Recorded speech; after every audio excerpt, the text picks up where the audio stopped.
Hello students, आज हम next type का क्वेश्चन देखते हैं एपी का। इस दो क्वेश्चन लिखे हैं, इसके बाद सम ऑफ एन टर्म्स का अलग वीडियो बनेगा। इन दो क्वेश्चंस में सिलेक्शन कैसे करेंगे जब कंसेक्यूटिव टर्म्स दिए रहेंगे एपी के तब, तो उसको थोड़ा सा जान लेते हैं, थोड़ा सा अपने कन्वीनियंट के लिए करते हैं। जैसे selection of terms in AP।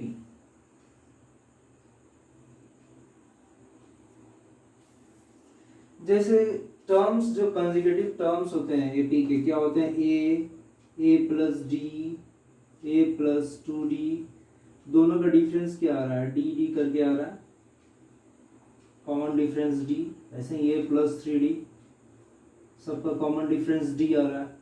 ये कंसेक्यूटिव टर्म्स हैं एपी के, लेकिन ये कंसेक्यूटिव टर्म्स हैं, अच्छे हैं, लेकिन इसको अगर बेस मान के उस टर्म्स के लिए चलें तो इसके कैलकुलेशन काफ़ी कॉम्प्लिकेटेड हो जाते हैं। तो कैलकुलेशन को कन्वीनियंट सुविधाजनक बनाने के लिए कुछ टर्म्स को सिलेक्शन करने का कुछ यहाँ पर फॉर्मूला है। फॉर्मूला क्या, सीरीज को कैसे सेलेक्ट करेंगे जब नंबर ऑफ टर्म्स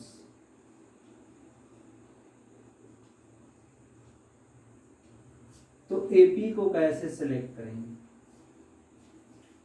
एक टर्म्स रहेगा तो ए, दो रहेंगे तो ए प्लस डी, बस 3 टर्म्स से लेके 5 टर्म तक के बारे में जान लीजिए, उसी में क्वेश्चंस आते हैं, उसी से क्वेश्चंस आते हैं। जैसे नंबर ऑफ टर्म्स अगर 3 रहे तो हम एपी को सपोज करेंगे एक ए तो रहेगा, लेकिन इसके पहले ए माइनस डी कर लेंगे, इधर ए प्लस डी कर लेंगे, ये 3 टर्म्स सपोज करेंगे। ये क्यों करते हैं, अभी हम जब क्वेश्चन सॉल्व करेंगे ना तो पता चलेगा कि ऐसे करने से कितना ये सुविधाजनक हो जाता है कैलकुलेशन। उसको जब नंबर ऑफ टर्म्स 4 रहे तब कैसे करेंगे, ए रहेगा ए माइनस 3d, उसके बाद ए माइनस 3d के बाद ए माइनस डी, हाँ ए माइनस डी, फिर ए प्लस डी, फिर ए प्लस 3d। ये 4 कंसेक्यूटिव टर्म्स जब पूछा जाएगा तब ऐसे सपोज करेंगे। जब नंबर ऑफ टर्म्स 5 रहे ए माइनस 2d, उसके बाद ए प्लस डी, सॉरी ए माइनस डी, ए प्लस डी, ए माइनस 2d, माइनस तो ये प्लस हो गया, 1 2 3 4 5 टर्म्स हुए। बस इसको याद कर लीजिएगा कि अगर कंसेक्यूटिव टर्म्स को सपोज करने के लिए बोला जाए या उस पर बेस्ड क्वेश्चंस आए तो ऐसे ही हम 3 टर्म्स वाले को ऐसे सपोज करेंगे, 4 टर्म्स वाले को ऐसे, 5 टर्म्स वाले। ये केवल करते हैं अपने कैलकुलेशन की सुविधा के लिए और कुछ नहीं है।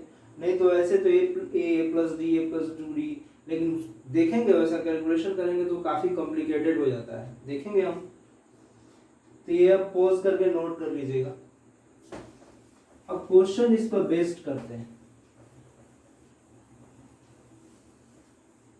पहला क्वेश्चन लिखा हुआ है, the sum of first 3 terms, the sum of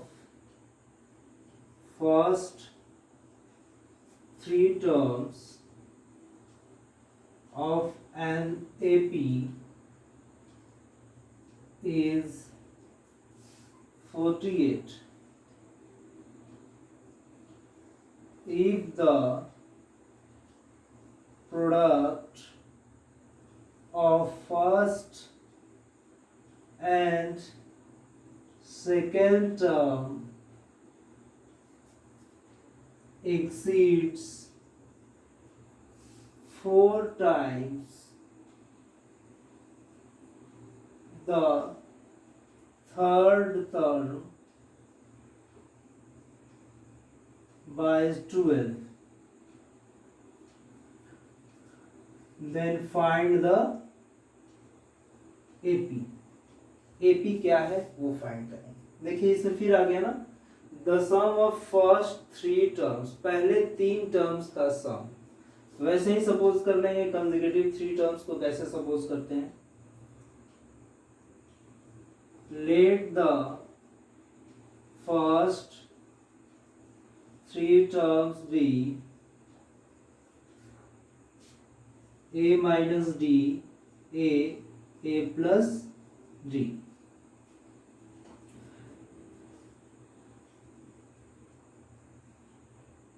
According to the statement के अकॉर्डिंग देखिए क्या है। The sum of first 3 terms a minus d plus a plus a plus d, sum of first 3 terms is equal to 48। इससे हमें एक equation मिलेगा। देखिए a minus d plus a plus d cancel हो गया 48 और 3a is equal to 48, therefore a is equal to 16। देखिए अगर हम यहाँ पर a plus d, a plus 2d suppose किए होते तो इसमें a भी रहता और d भी रहता, दोनों ही रहते, 2 वेरिएबल्स रहते हैं। फिर दूसरे इक्वेशन से फिर वो 2 वेरिएबल्स मिलते हैं, फिर आपको लीनियर इक्वेशन आ जाता, फिर कॉम्प्लिकेशन बढ़ जाता, काफी लेंथी हो जाता। अब यहाँ पर क्या होगा, ऐसा सपोज करने से हमको क्या हुआ, d वगैरह कैंसिल हो जाते हैं, एक कैंसिल हो जाते हैं और एक वेरिएबल बच जाता है। इसको कैलकुलेशन इजी करने के लिए ऐसा सपोज किया जाता है। अब देखिए इक्वेशन 1 इसे सपोज करना। अब बोला if the product of first and second term, product of first and second term, ये T1 है, फर्स्ट टर्म है ये T1, ये T2, ये T3, यही ना। Product of first and second term exceed 4 times the third term, exceeds 4 times the third term by 12। क्या है, प्रोडक्ट ऑफ फर्स्ट और सेकेंड टर्म थर्ड टर्म के 4 टाइम्स से 12 ज्यादा है। या आप यहां पर कर लो 12, इधर लिख लो आप 4 टाइम्स द थर्ड टर्म, ये क्या है 12 ज्यादा है ना, 12 ज्यादा, तो इसमें हम प्लस कर दें, ऐसे ही बन जाएगा।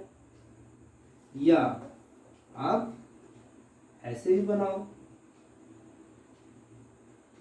4 times the third term by 12, यही स्टेटमेंट है।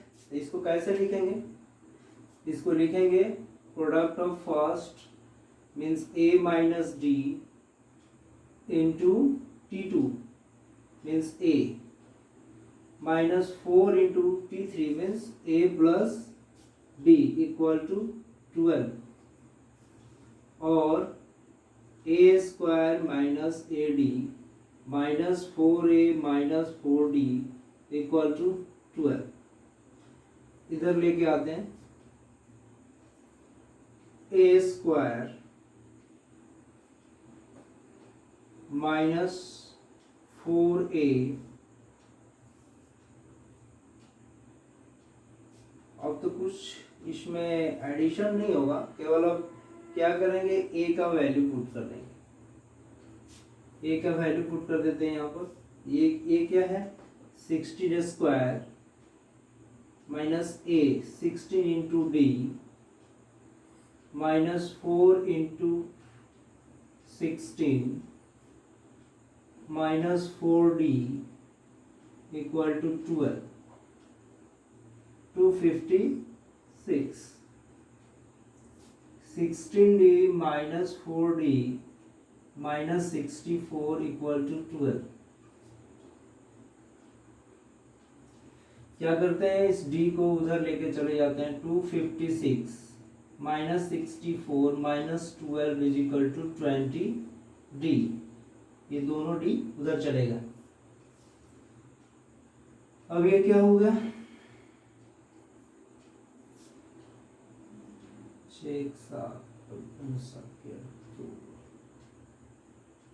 कर लेते हैं ऐसे, कंफ्यूजन है तो। 4 2 6 76, 0 8 और 1, 180 is equal to 20D, therefore D is equal to 9। अब A और D मिल ही गया, A मिल ही गया, D मिल ही गया, तो सब्स्टिट्यूट कीजिए, फाइंड द AP बोला है, तो आप क्या करोगे, substituting the value of A and D in the given AP we get A 16 minus 9, A 16, 16 plus 9, that is 7, 16, 25। देखेंगे तो 9 9 का डिफरेंस है, तो ये AP में है, तो given AP is 7, 16 and 25। Next question को देखते हैं।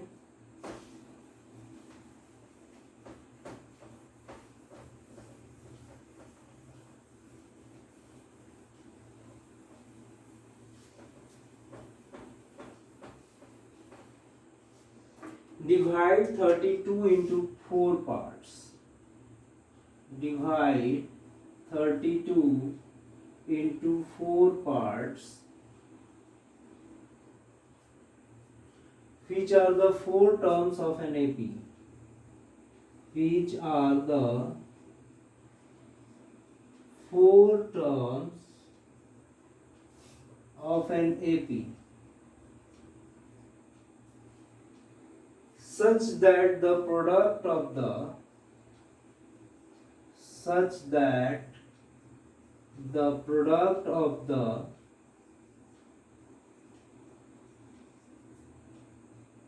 first and fourth terms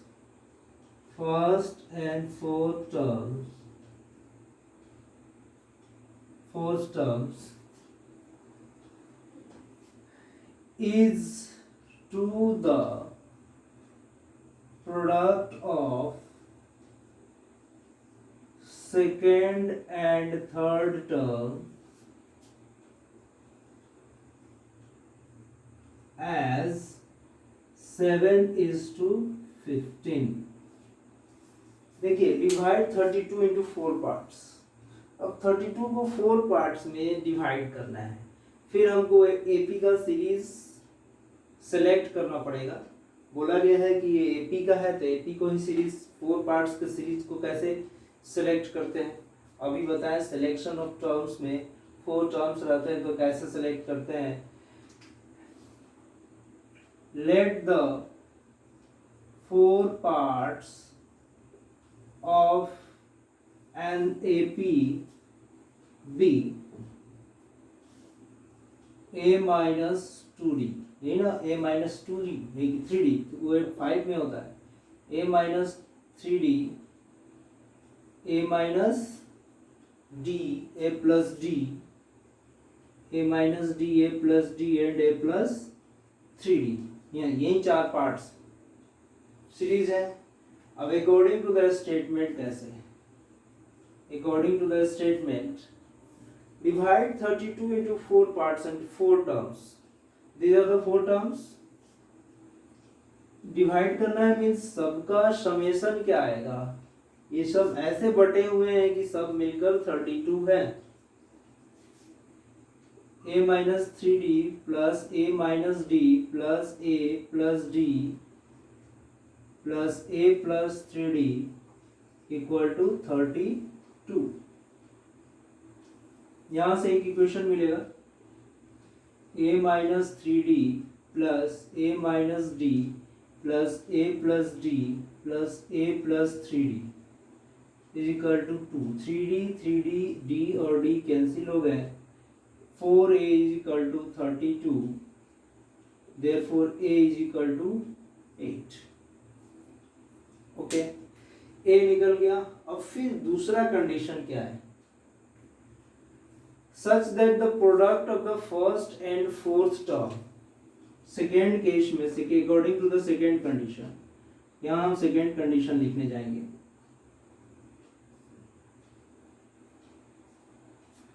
product of first and fourth term, This is the first and this is the fourth term. A minus 3D into A plus 3D. Okay. Is to means ratio. The product of second and third term. Product of second, this is second and this is third. A minus D into A plus D. This is the product of second and third term. Terms as 7:15. हो गया, equation बन गया. Second case इसको क्या लिखेंगे? A minus BA plus B means A square minus B square means 9D square is to A square minus D square is to 7:50. छोटे class में पढ़े हो, product of mean equal to product of extreme.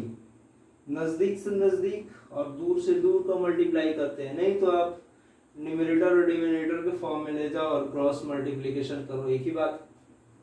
तो इसको इससे multiply करेंगे और इसको इससे मल्टीप्लाई करेंगे. चलिए करते हैं. 15 को इससे करते हैं तो 15A square minus 135D square equal to 7A square minus 7D square. 15A square और 7A स्क्वायर को सब्ट्रैक्ट करेंगे तो 8A स्क्वायर और यहाँ आके minus 7D square plus 135D square हो जाएगा, मीन्स 128D स्क्वायर. इसको डायरेक्ट लिख लेते हैं 128D स्क्वायर. अब यहाँ आप A का वैल्यू सब्स्टिट्यूट कर दीजिए. A का वैल्यू क्या है? 8. 8 into 8 square is equal to 128D square.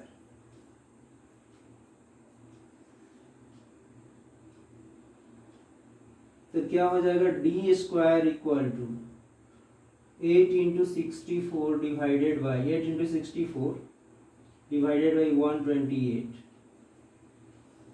2 times कटेगा, 2 4 जा 8. Therefore D is equal to plus minus 2. अब देखिए प्लस माइनस 2 है, दोनों ही लेंगे. बोला find the AP when A is equal to 8 and D is equal to 2, plus 2 लेते हैं तब AP क्या होगा? Therefore AP is equal to, यहाँ पुट कीजिए, A equal to 8 and D equal to plus 2 means 8 minus 3 into 2. ये हुआ 8 minus 2, 8 plus 2 and 8 plus 3 into 2.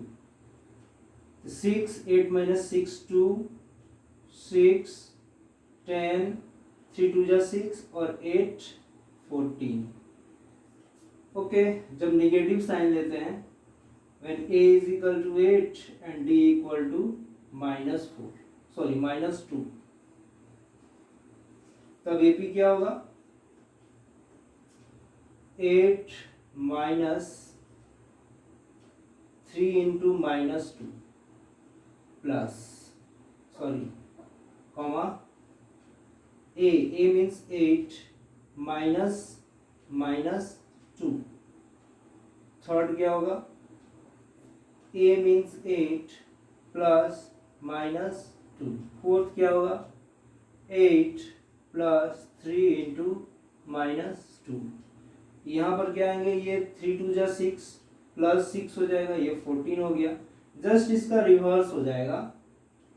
ये यहाँ पर 8 रखेंगे ना, 8 plus 2 10, या 8 minus 2 6 और 8 minus 6 that is 2. तो 2 AP निकले. एक बार पॉजिटिव साइन लिख लिए तो ये, निगेटिव साइन लिए D का तो ये. That's all.